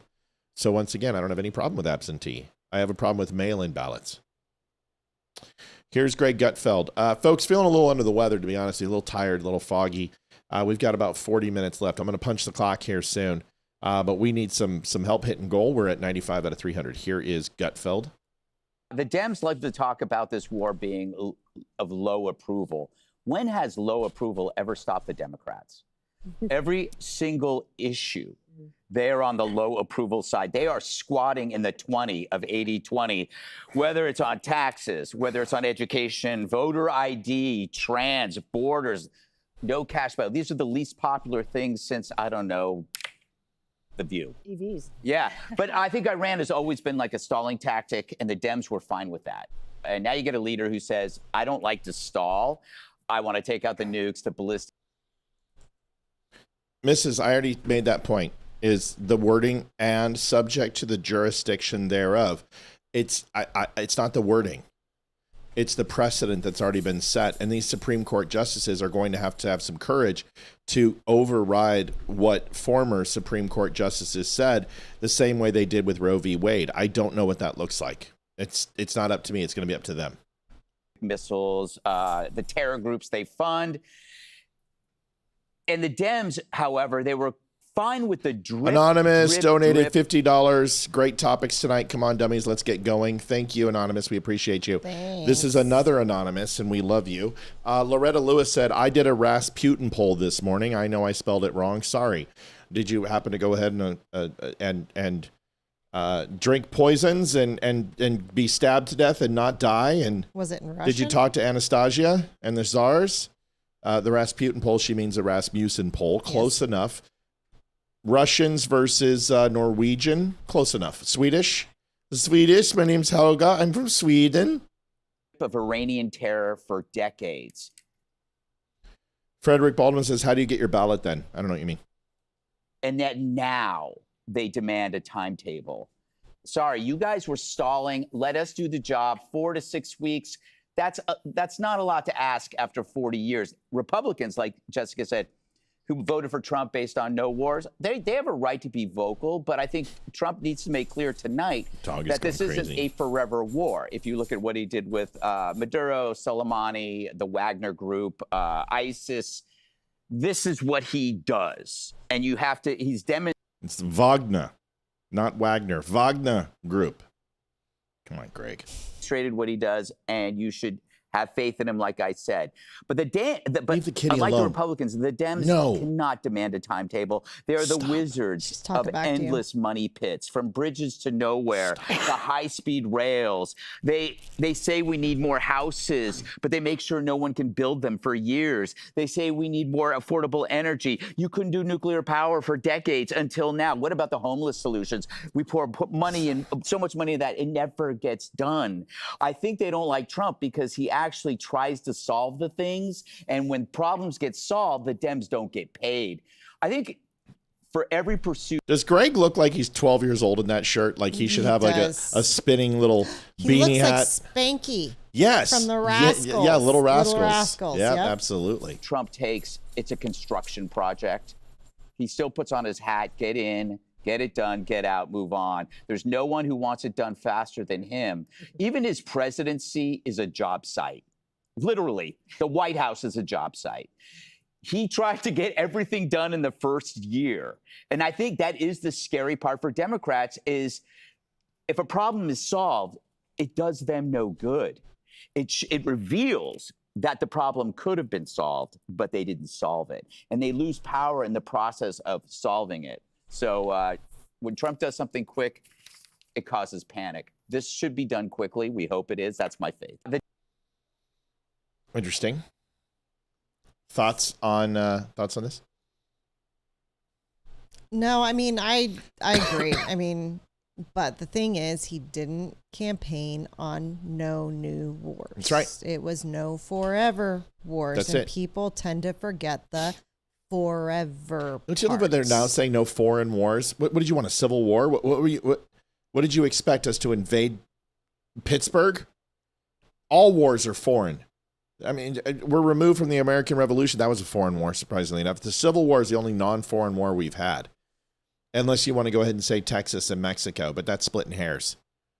So I don't know what people are talking about. He said peace through strength. That's what he said. No more forever wars. This isn't a forever war. Greg's right. This isn't. And considering that the Dems were freaking out after day 2 and saying, this is a forever war. Right. Really? Jeez. Frederick Baldwin says, what about if you're not home to get your absentee ballot? There are multiple levels of verification. You got voter verification, you got signature matching, ballot tracking, chain of custody. You can have it sent to a specific address. You've got identifiers once the ballot's accepted. There's voter markings on the back. There's serial based on these things. The processing is more secure. There's a huge paper trail. The legal consequences are much more severe with a absentee ballot. I don't have a problem with absentee ballots. Put it in for Yenny's butt. Bobby says, Bobby Richardson, $26.25. But love you all. For Yenny's butt, love you all. We love you too. Thank you, Bobby. Yeah, no invading Pittsburgh. Here is a really good video. Listen, Liv, I want you to give me like a, you told us. Can you do that for me? Can you try it out? Try it. You told us. You told us. That's not strong enough. You told us. You told us. That's good. That's better. I like that. Better. Okay. That's good. You ready? Yeah. Marjorie Taylor Greene. Go figure. You told us. You told us. Candace Owens. You told us. I'm not saying Yenny. Oh, right onto the dog. Sorry, Are you done Yenny. beating the cat? Yeah. Pushed her I down can't right even on the remember. dog. I can't even remember who else. You just Tucker Carlson. You told us. Ladies and gentlemen, Dan Bongino has now got onto the Matt train. Really? Yep, here he is. And folks, it's a difficult conversation for me because I really believed in this guy. I did. I supported I didn't. I never for did. a while. Even when, him and President Trump butted heads. Been good on some issues. But I'm going to tell you something. I have never been as disappointed in a human being in politics as I am in Tom Massie. I largely stayed out of that race and make too many comments on it because the people of Kentucky will choose who they want. If they want Tom Massie, I'm not a resident of that district. I live in Florida. You pick who you want. Got his opponent coming on in just a little bit, about an hour. We'll ask some questions about some issues that matter to you, constitutional carry, Iran, NATO. However, when I got up there in that position, I could not believe what a fraud this guy was. I mean, like an epic level fraud. Whatever you think of this guy, I'm telling you, I have no dog in the fight. I supported him. He is an absolute fraud. Fraud. He decided to do some money bomb thing and just completely BSing people about my record there, just lying to your face. I tried multiple times to get this guy to come over to give him a briefing on a case he kept bloviating about on Twitter, causing a serious problem, by the way. And I thought he believed in due process. He's supposedly a libertarian, wants to try a case on X. And he didn't do it. I was there from March until January of this year. You know how many times he came over to visit and ask about these cases despite multiple offers, cases he kept bloviating about, where we could have actually told him? Zero. And there's nothing he's going to tell you. All of his BS responses, his fake community notes, it's all a distraction from the fact that he doesn't want to admit that he was offered a detailed briefing within certain parameters on these matters he's bloviating about on X in order to attack President Trump and others and due process. Could have cleared it up for him right away, and he just didn't want to do it because he preferred to be stupid. Nothing will change that. He'll try to distract you with his razzle-dazzle, his bot army, like we haven't been through this before. You think you're the first time we've entered into a primary and supported a candidate and had other people come in with the bots and the bullshit? What do you think? We're like newbies at this? I promise I'll far outlast you. I promise. I've heard it all before. The guy is a fraud. Anyone telling you otherwise, including him, is lying. He did not want to know. He preferred to be dumb.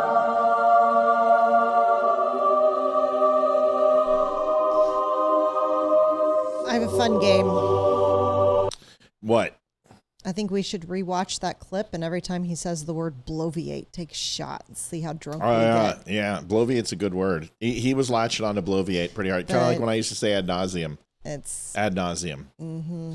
But there's been many people I've told you stories about, Megyn Kelly and Tucker Carlson and Nick Fuentes and Thomas Massie and Rand Paul and all of them.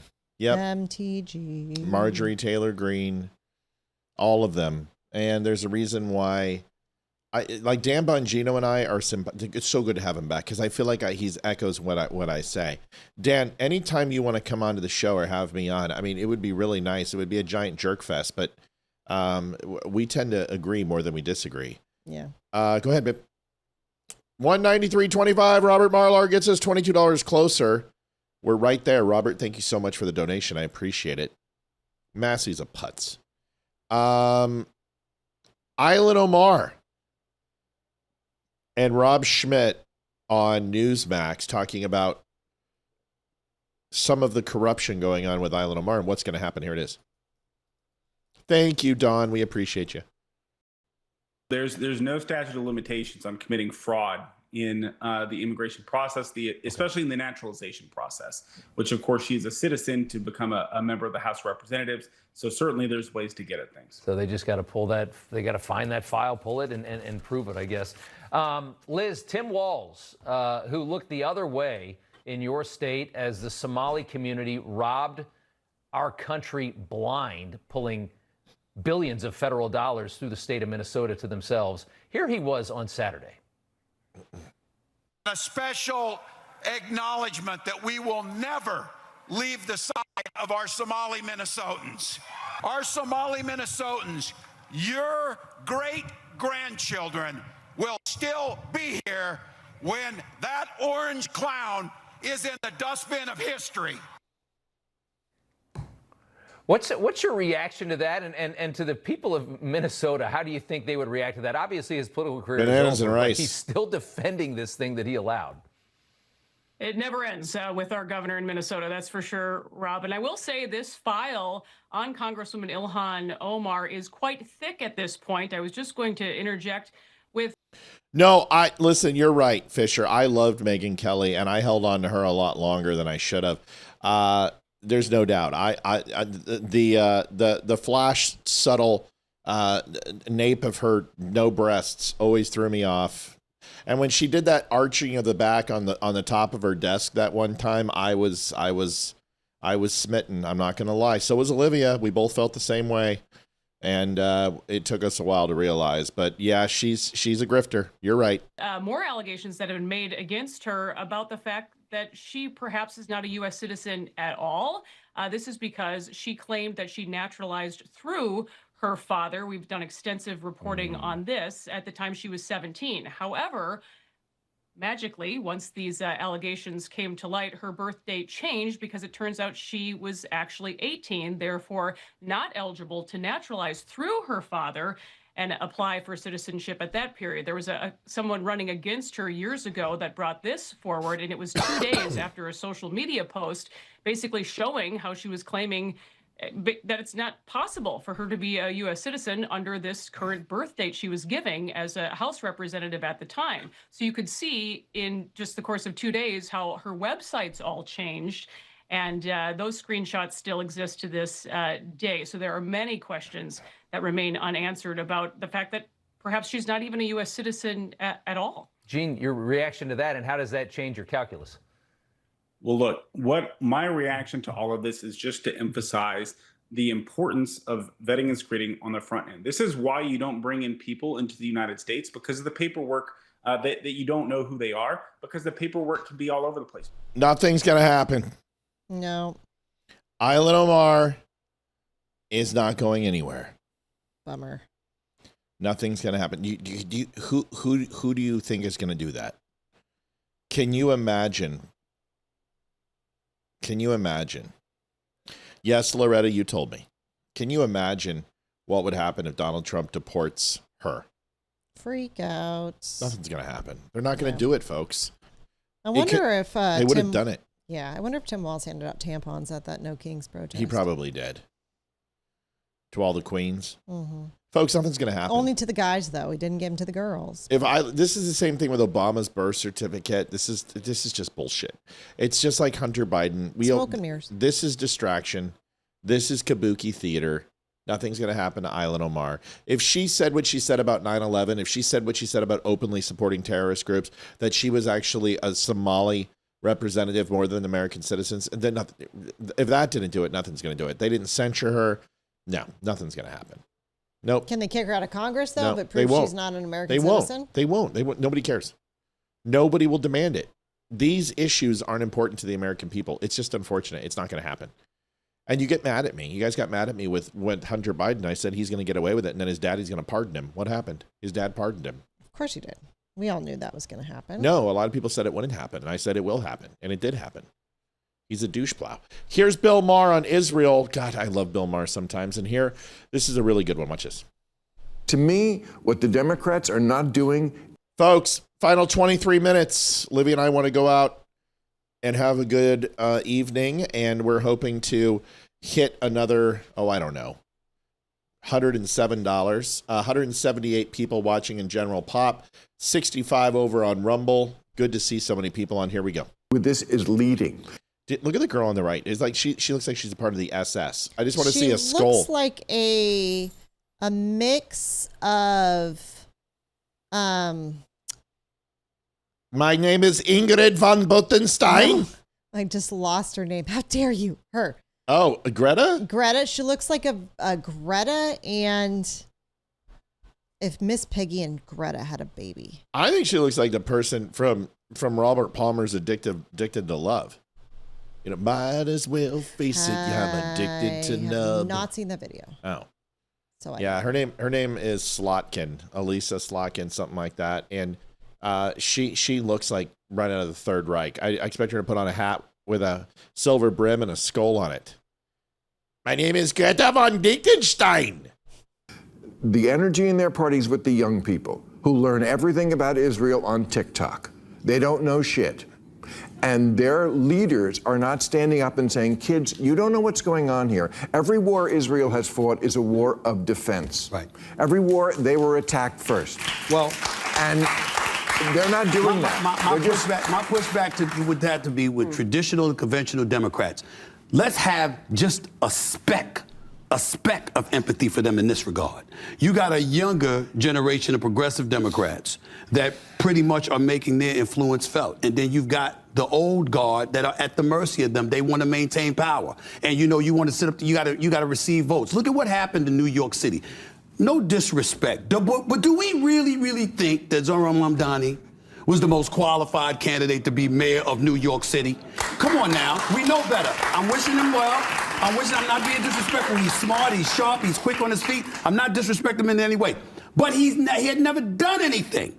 You got a governor, a former governor, who was a 3-term governor, coasting to his fourth before the scandal hit. You boot him out of office. He's qualified to get your support for 3 terms, en route to 4, to run the state. But you don't want to run in the city. And you're going to hand the reins to a 33-year-old he's also a communist. Okay. I mean, yeah. I'm not saying that as a slur. All right. I'm saying that's his political view. It's a view you're allowed to have in this country, and people are allowed to vote for it. So you have people that don't mind that, and they want that in this country. And unfortunately, if you're a Chuck Schumer or some of the old guards, you're at the mercy of all of that, still trying to stay in office, knowing that you got voters out there that would support that ahead of you. This is Slotkin. There she is. Oh, okay, yep. Yes. She was in Dr. Evil, Austin Powers. That's correct. Yes. Frau Fabissina. Yes. Bring out the gods!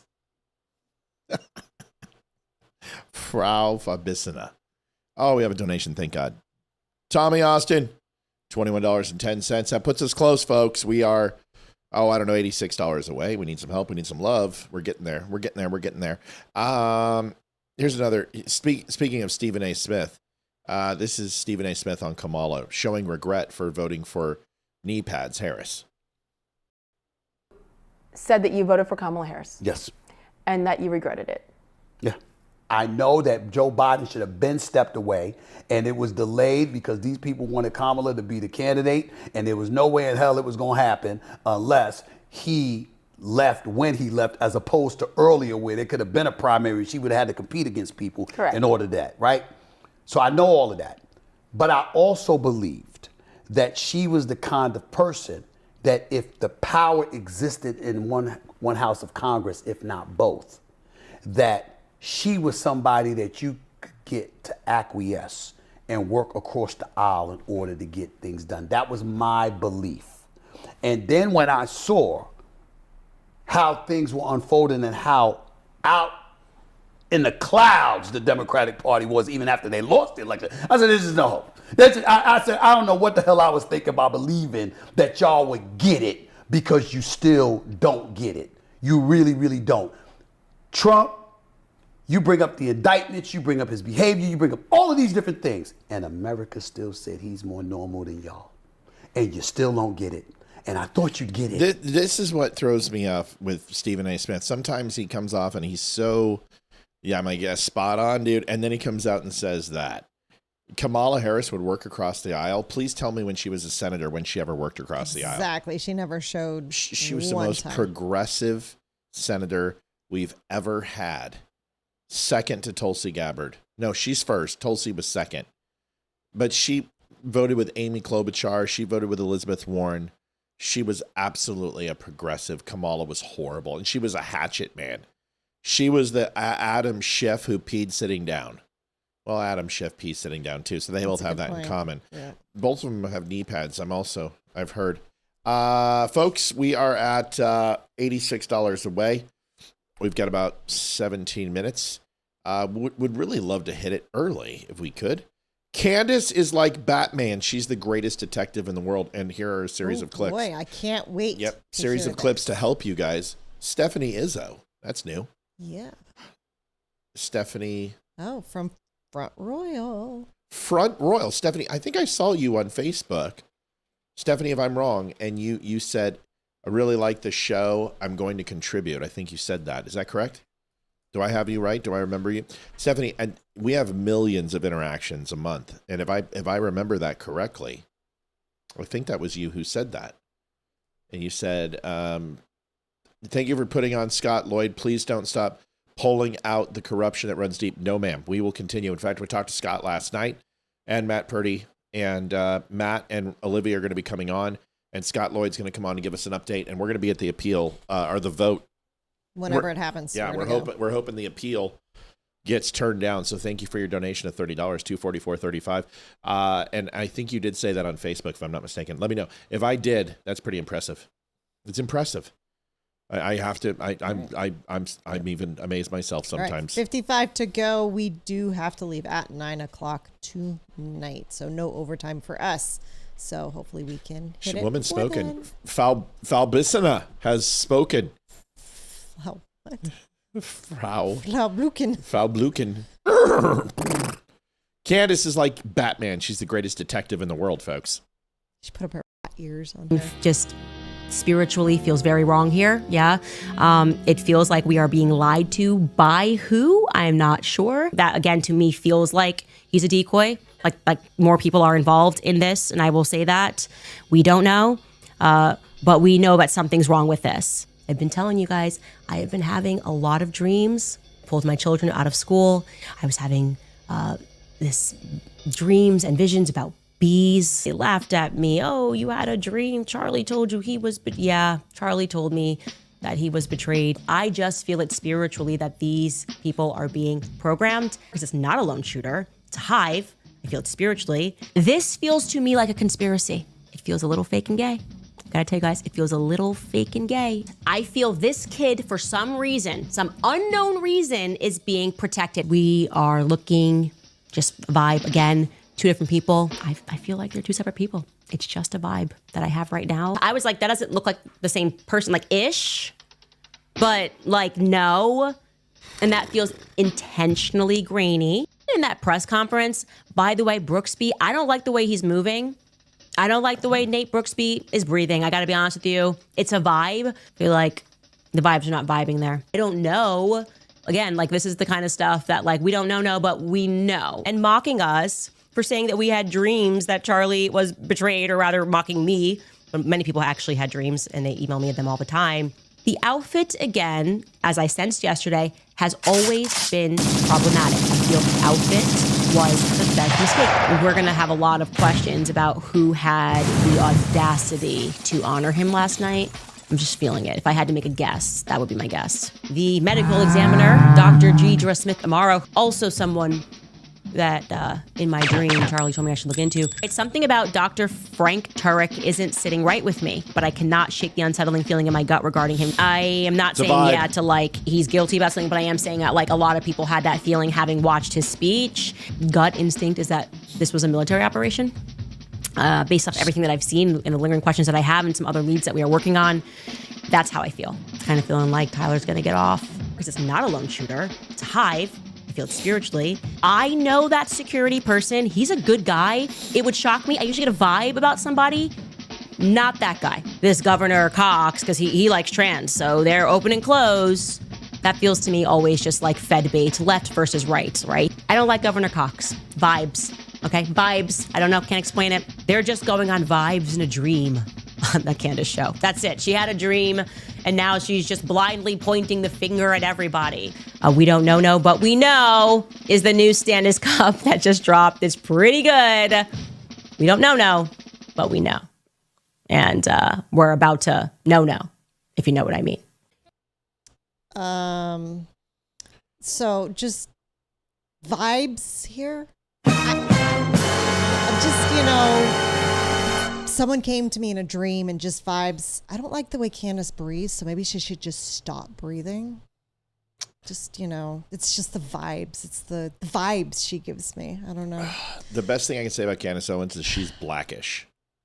Here's the other thing. Some of those clothes she wears, like that striped shirt with the white cuffs. It looks like she just nailed a guy and wore his shirt out. I was going to say it looks like she wore her husband's night shirt.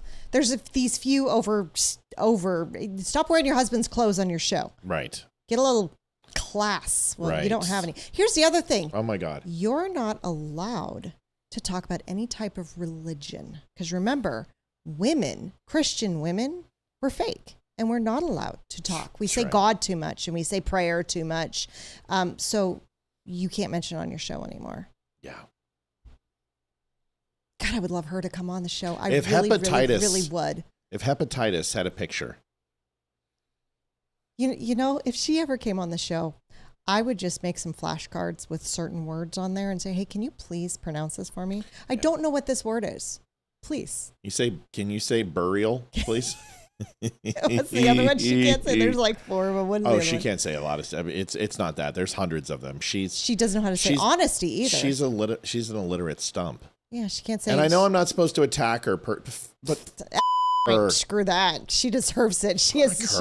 You always have to attack her and not her argument. She doesn't have an argument. She Tell me what she's accusing. She gets. What is she claiming? Everything. What is she claiming? Give me an accusation. She can't. Well, I just got a feeling. Nobody's guilty, but I just have a feeling about this. That this is a vibe that I have. Give me a break. Here is, folks. We're gonna have to wrap it up on these last two because we got to go. Kid Rock. I don't know if you guys know this, but Kid Rock was. Just think of a Think of a Malibu home. Okay. Think of pool and then a glass wall and then looking out over Los Angeles. Imagine that. Well, there was an Apache helicopter, which literally hovered right by Kid Rock. And I'm not talking 100 feet in the air. We're talking like 25, 30 feet off of his deck. Oh, scary. Like at eye level. And the side of it was there. Well, this is what happened. Now, supposedly there was an investigation on these pilots and all this other stuff. This is what Kid Rock did. Watch this. Saturday, just kind of walk me through what you saw.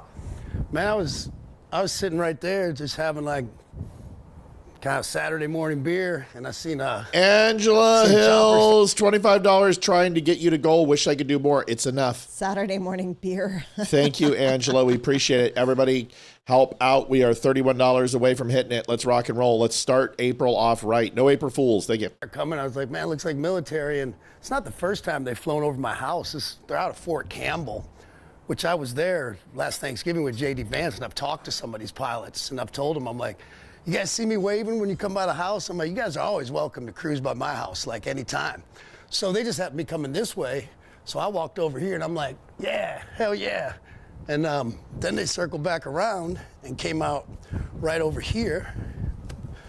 And so I just, gave them a salute and, kind of a thank you. And, man, it was a level of respect that I got that no award or record sales could ever do. And at the end of the day, if it makes their day a little brighter, for their service to our country, protecting us, I think that's a great thing, especially when I saw yesterday that there was, the No Kings thing going down and there was people flipping them off. I'm like, I don't care what your politics are, but come on, man, if you're flipping our military off, I'm the king of the bird. Like, if you're flipping our military off, you're on the wrong side of things, man. So, at the end of the day, I thought it was harmless. I thought it was really cool. I was very appreciative of them coming by, and I hope they got a good smile and made their day a little bit brighter, too.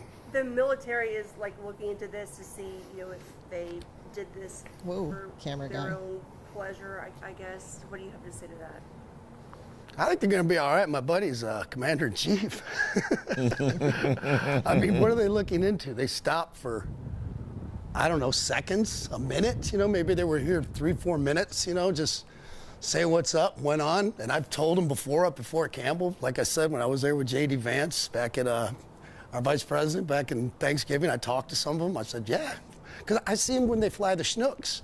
And they go to Nissan Stadium for the football games. They come right over, and if I'm here, I usually make it a point, come out and give them a what's up. So it's really not that new, but it was pretty cool. They stopped right there and kind of, I wasn't expecting any of that, but I thought it was really neat. The people who on social media there was some backlash towards this, what's your message to them? TDS syndrome. They got TDS syndrome, which is no new news here. It's like, we know the half of the country that's going to love it and say that's really cool, that's great for the military, and the other half it's going to go, they're wasting taxpayers' money, this, that, and the other. And I might remind people, not to sit here and brag about it, but I've done a lot of service, much in the military, but in every war country, Afghanistan, Iraq, Kosovo, multiple times. Christmas is Thanksgiving. And I think a lot of these guys and girls know that I've done a lot for them, because I appreciate what they do for us. So I think they know this is a pretty friendly spot if they want to. So they were back to work the next day. Everything's fine. Pete Hegseth had basically said, whatever, it's over. This is so stupid. If an Apache pulled up alongside my house, I would be so stoked. Charity Lamb donated $5. Thank you, Charity. Appreciate Brings us that much closer. Folks, we're $26 away. We're right there. And it's good because we got 6 minutes and we have to go at 9. Last video of the night. And this is... Nick Fuentes is strung out. I mean, I'll show one more after this, but Nick Fuentes is strung out. Look at Nick.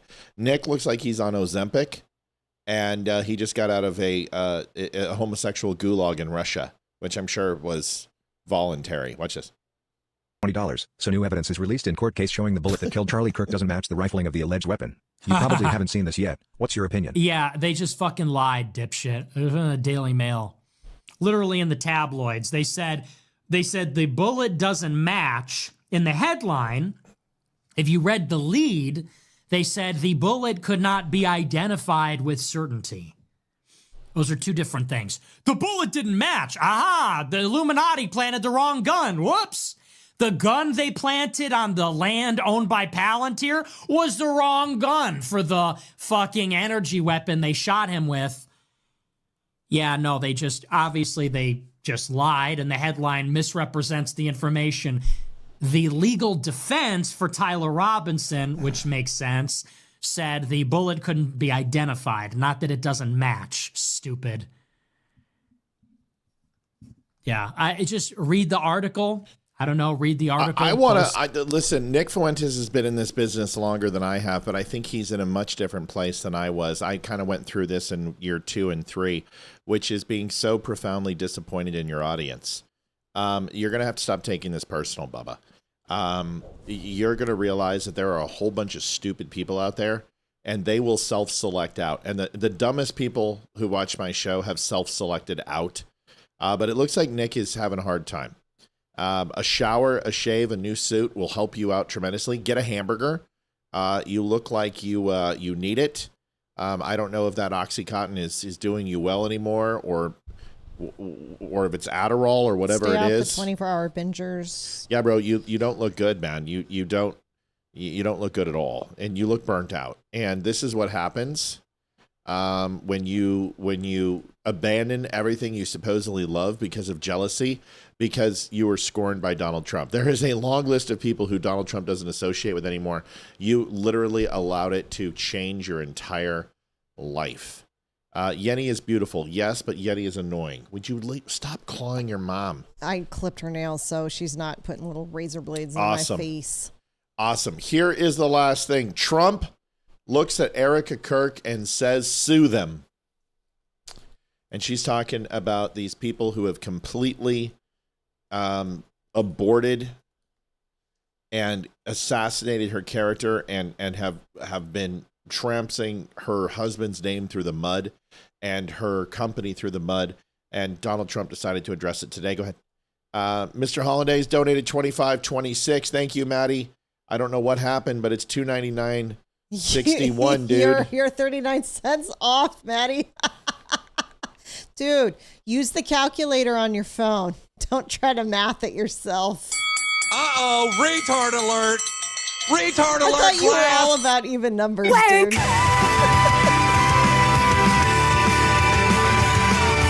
The penalty for getting the number wrong is you are now going to have to put in $29.39 to make that go even. Just FYI, Maddie.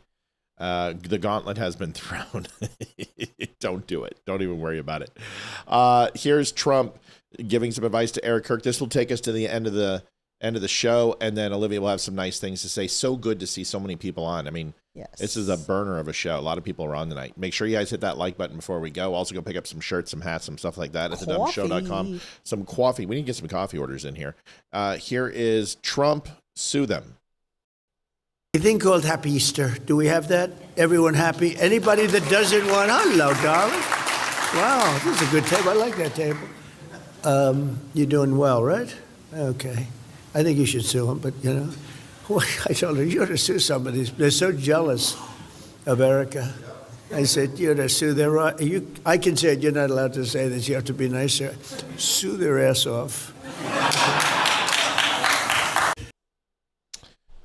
I think she should. Mm-hmm. I think she should sue every single one of them. Defamation of character, absolutely. That's it. I mean, you know, especially Candace. And, of course, Candace, like, Discovery. You know what? Screw you and your Discovery. Let's get it out there, because I guarantee Candace's trash is a hell of a lot more poignant and in abundance than Erika Kirk. It doesn't mean you can't question people. It doesn't mean you can't say things, but she's not... The way she's saying it's not just asking questions. No, she's laying innuendo and derision. She has already crushed TPUSA's funding and has personally tried to destroy it. Olivia, I got my jacket today. Pics to come. It was too hot today. Nice. Who was that from? That's from JD. JD, awesome. Pictures, Jade. Dawn Bradley in with $10. Thank you, Miss Bradley. That puts us over the top, and that is just good enough for me. We'll call it a night on that. Folks, Friday, we've got Damani Felder, and then on Monday, we've got the older millennial. We're very excited about that. We'll get some of the graphics updated. Please stop by the show at the Don't Unfriend Me show at thedumbshow.com. Pick up some hats, shirts, whatever. We had a whole bunch of people on, 177 in General Pop. We were pushing 75 in Rumble. All good. That's all I've got tonight, except that we'll be back on tomorrow. It'll be Leroy and I. You got anything else there, Libby? No, but Mr. Sauce says it's coming. So does that mean we need to wait a minute? It's coming. It's coming. Isn't that something you should say to your wife when you're in the throes of passion? I'm just... Do not come. That's not something you want to say in public, is it? I'm going to come.